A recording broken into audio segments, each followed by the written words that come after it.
agatekerezo kanjye n'akawe tubihuje byabyara igitekerezo kizima kandi cyubaka.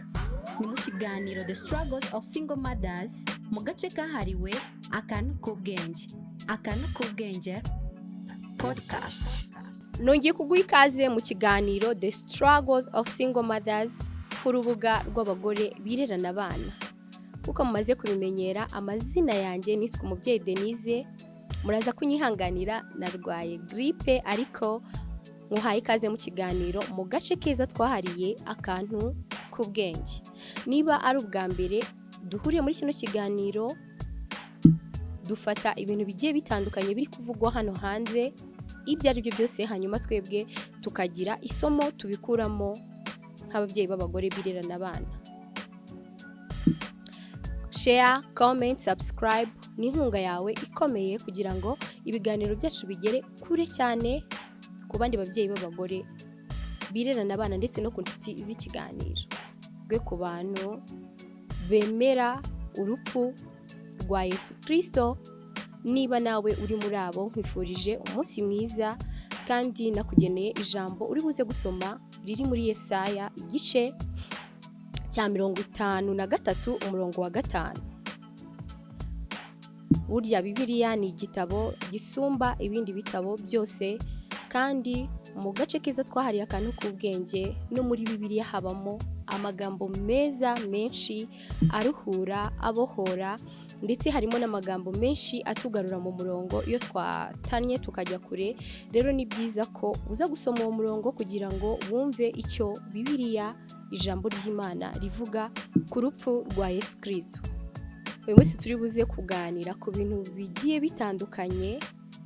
By'umwihariko turaza kuganira ku bapapa babasha kwita ku bana babo neza.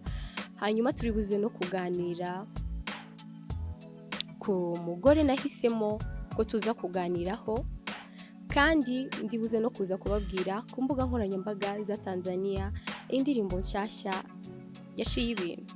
Waha ikaze mu kiganiro Akantu k'Ubwenge. Akantu k'Ubwenge podcast.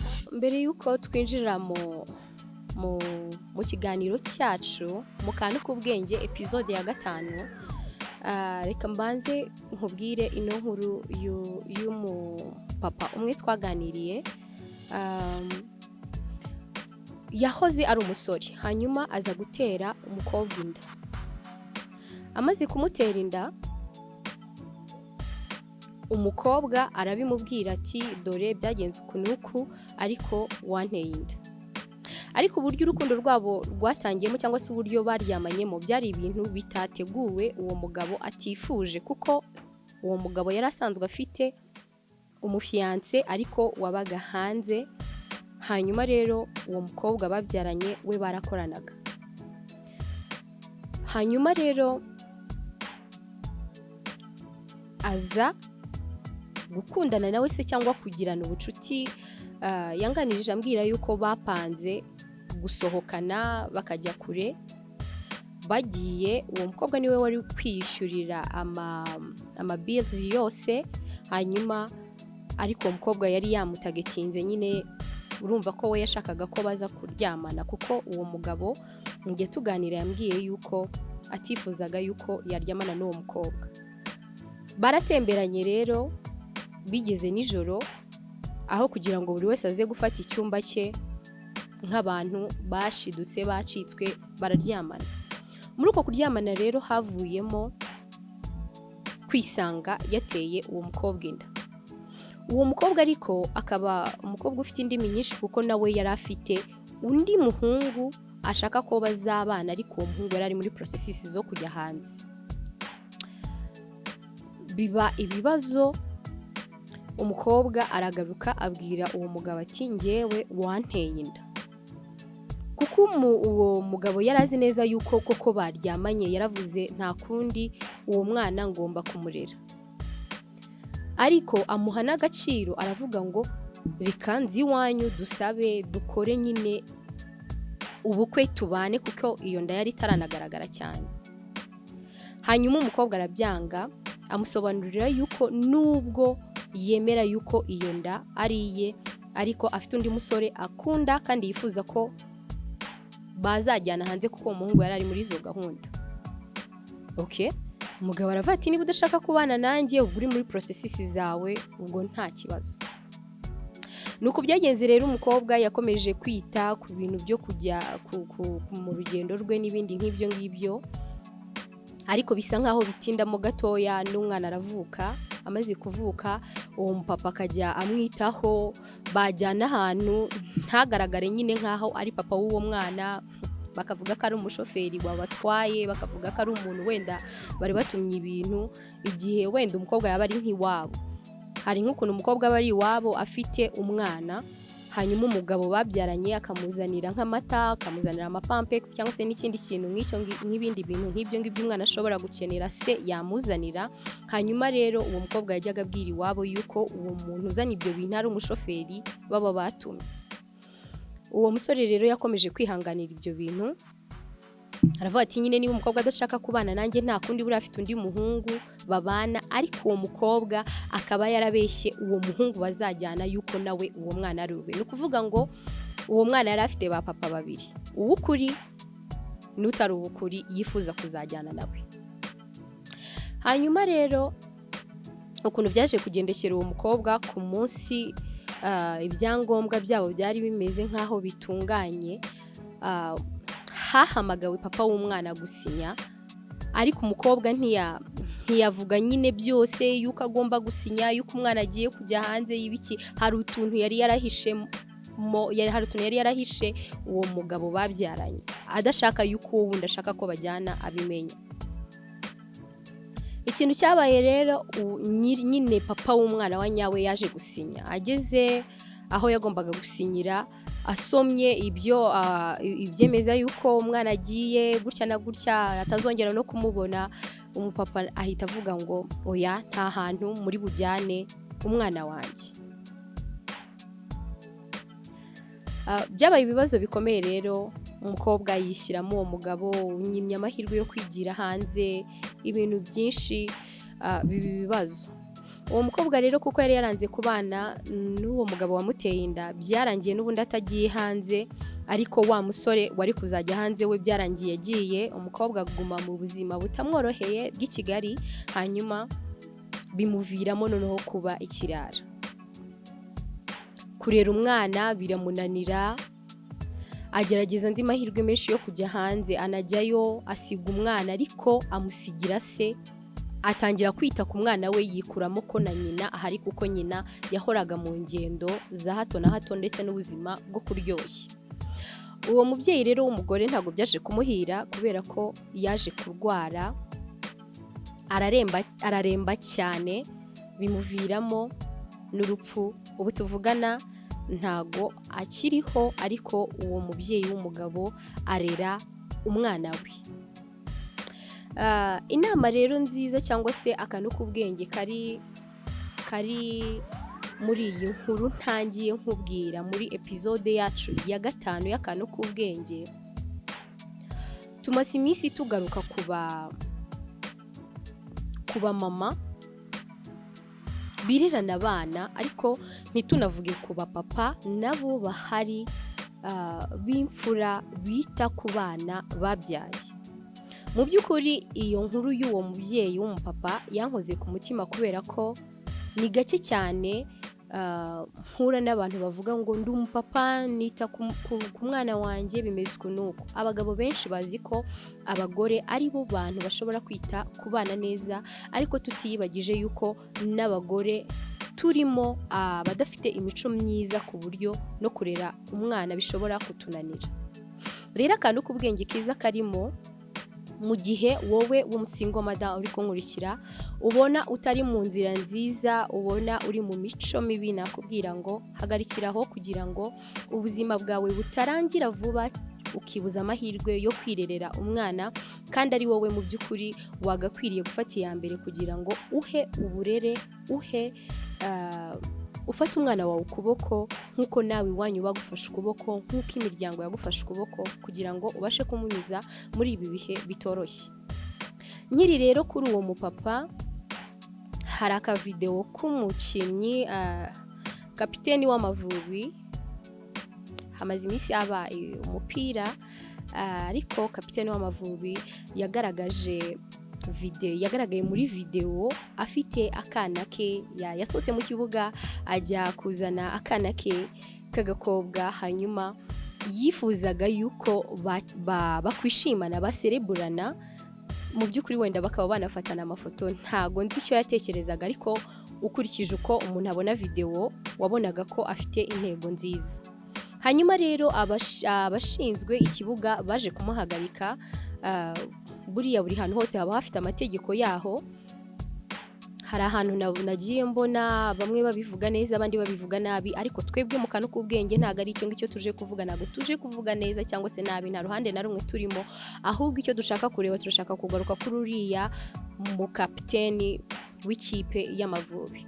Mu by'ukuri ni umupapa mwiza. Buriya ikintu umuntu atanga ikintu afite, niba uriya mupapa yishimana n'umwana we mu kibuga cyangwa se ashaka kwishimana n'umwana we ahantu mu ruhame rw'abantu, ni ukuvuga ngo n'inshingano ze z'urugo ucunze neza cyangwa se ugenzuye neza usanga nazo azubahiriza. Rero nkaba nifuriza cyangwa se nkaba nsaba ababyeyi b'abagabo bafite abana, cyane cyane abagabo bakunda kureba imipira, niba uri mu kabari cyangwa se kuri stade ugasoma icupa rya mbere cyangwa se ukishimira uwo mukino ufite umwana wawe mu gasozi urerwa n'umugore, nakubwira ngo zibukira kapiteni w'ikipe y'Amavubi aguhe urugero rwiza. Ni umupapa uzi kwita ku nshingano ze ndetse no ku mpano ye, akina umupira kandi azi no kwita ku nshingano zo kurera abana. Kurera abana ntago ari ibintu biharirwa abagore gusa, ahubwo icyo waba ukora cyose uri umubyeyi w'umugabo ushobora kubonera akanya umwana wawe kugira ngo mubashe kwishimana.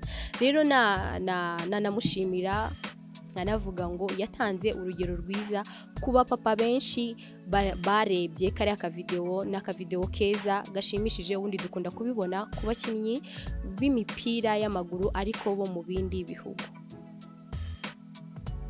Reka rero nizere yuko ababyeyi b'abagabo bari kutwumva b'inshuti z'ikiganiro The Struggles of Single Mothers ndetse n'abamama bari kutwumva twigiye kuri no nkuru ubwiye ndetse no kuri iyo video iri gutambuka hano y'uyu mu kapiteni w'igihugu cy'u Rwanda cyangwa se w'ikipe y'Amavubi. Nizere ko tumwigiyeho akantu keza k'ubwenge.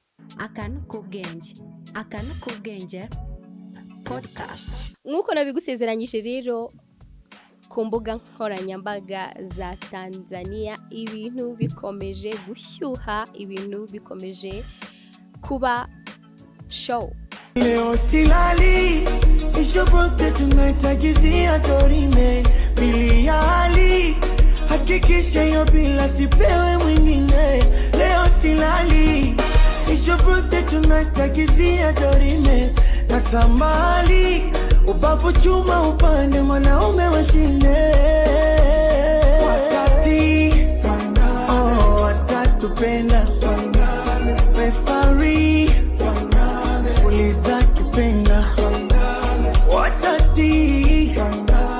watatupenda referee puliza kipenga wataweza watatupenda referee puliza kipenga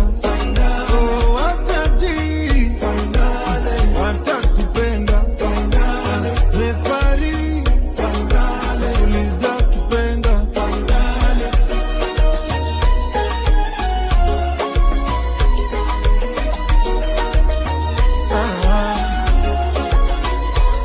Kizi matata usisikize haya mapenzi mini profesa ajue yo hakuna na mambo ya juu.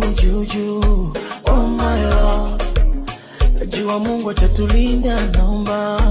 Oh baby, leo silali, it's your birthday tonight, agizia dorime, bili ya hali, hakikisha hiyo bila sipewe mwingine. Leo silali. It's your birthday tonight, takizia dorime. Natamani ubavu chuma upande mwanaume washinde.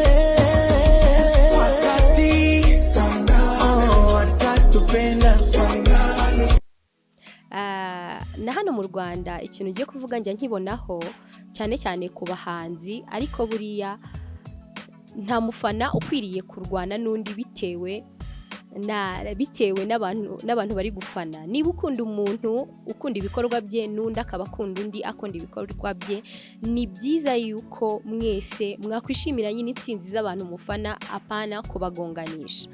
Ku mbuga nkoranyambaga rero za Tanzania hari kuvugwa indirimbo yitwa Finally iri kugereranywa n'indirimbo ya Diamond Platnumz. Iyo ndirimbo ya Diamond Platnumz yitwa I'm So Happy. Zose uziteze amatwi, ni indirimbo nziza cyane umuntu wese ukunda muzike yakumva.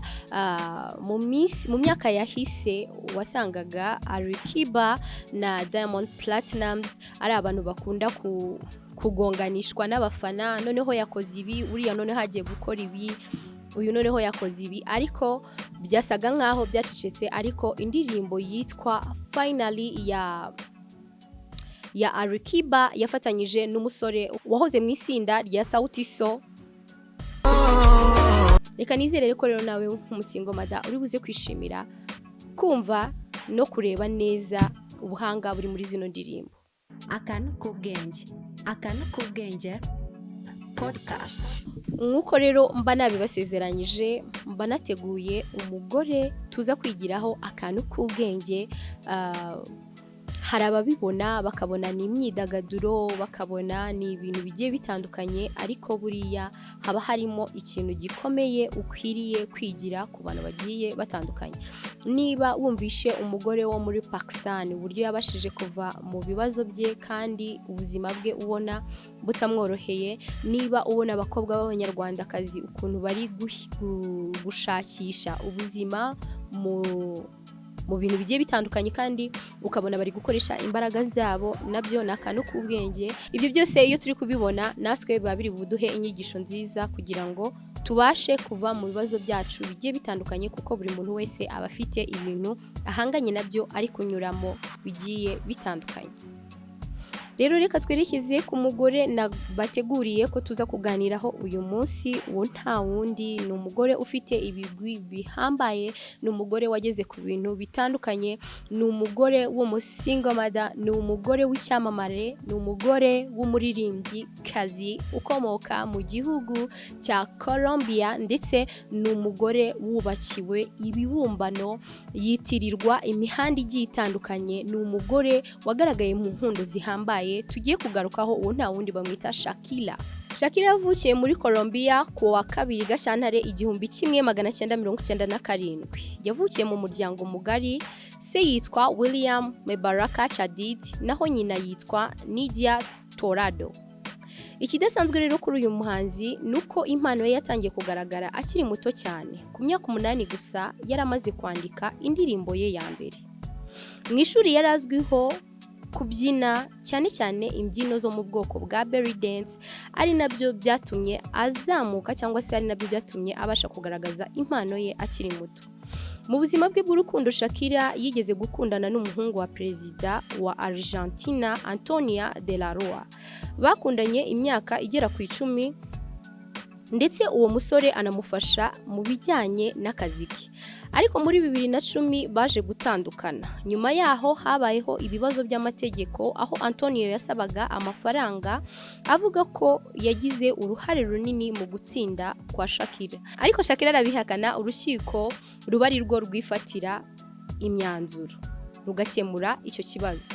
Si ibyo gusa, Shakira yaje no guhura n'ikibazo cy'amategeko muri Espagne, aho yashinjwaga kutishyura imisoro irenga miliyoni 14 z'amayero.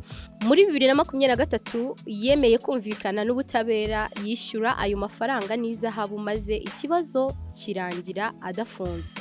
Mu rukundo, Shakira yaje kongera kubona undi mukunzi, umukinnyi w'umupira w'amaguru uzwi cyane Gerard Piqué. Bamaranye imyaka myinshi babyarana abana babiri, ariko muri 2022 baje gutandukana. Nubwo byari bigoye, Shakira ntiyacitse intege, ahubwo yakomeje gukora cyane, akomeza gukora indirimbo ndetse akomeza no gutsinda. Yegukanye ibihembo bikomeye ku isi harimo nka Latin Grammy Awards, MTV Video Music Awards na Billboard Music Awards. Ibi byose ni ibimenyetso byerekana ko Shakira yakomeje gukorana umurava mu kazi ke ndetse no gutsinda bikamugeza kure cyane. Uretse ibyo, Shakira ni n'umugiraneza, yashinze umuryango ufasha abana mu burezi cyane cyane mu gihugu cy'iwabo cya Colombia.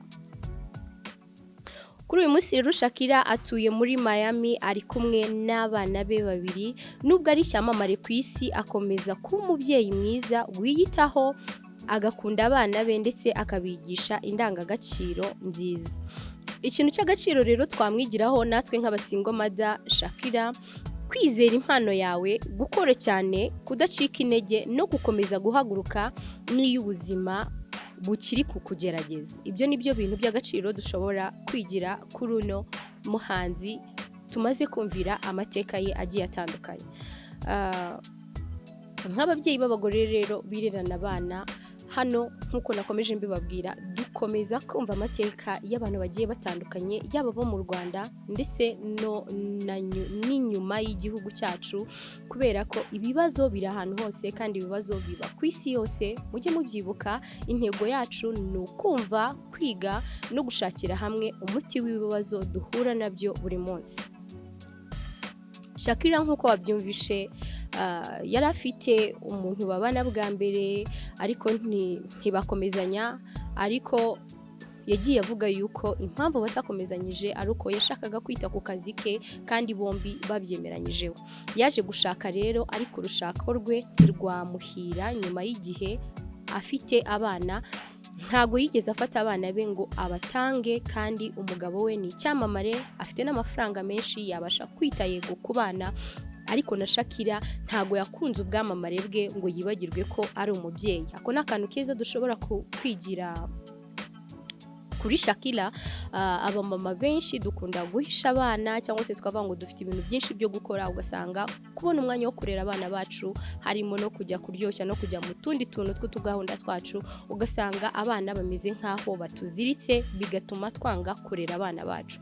Akantu k'ubwenge rero twamwigiraho nuko akazi kose waba ukora, uko waba uri icyamamare kose, uko waba uri gushakamo ubuzima kose, uri kwiyubaka, ugomba kubifatanya no kurera umwana wawe, ukamutoza indangagaciro nziza, ukanamufasha gukura neza ari kumwe n'umubyeyi we, niba ugifite amahirwe yo kuba uhari. Reka tugane ku musozi rero w'ikiganiro The Struggles of Single Mothers. Mu gace keza twahariye akantu k'ubwenge, wibuke gukora comment, share na subscribe kugira ngo tuzabashe guhura turi benshi mu gace keza twahariye akantu k'ubwenge, episode ya 6. Imana ibarinde, ndabakunda. Ciao ciao.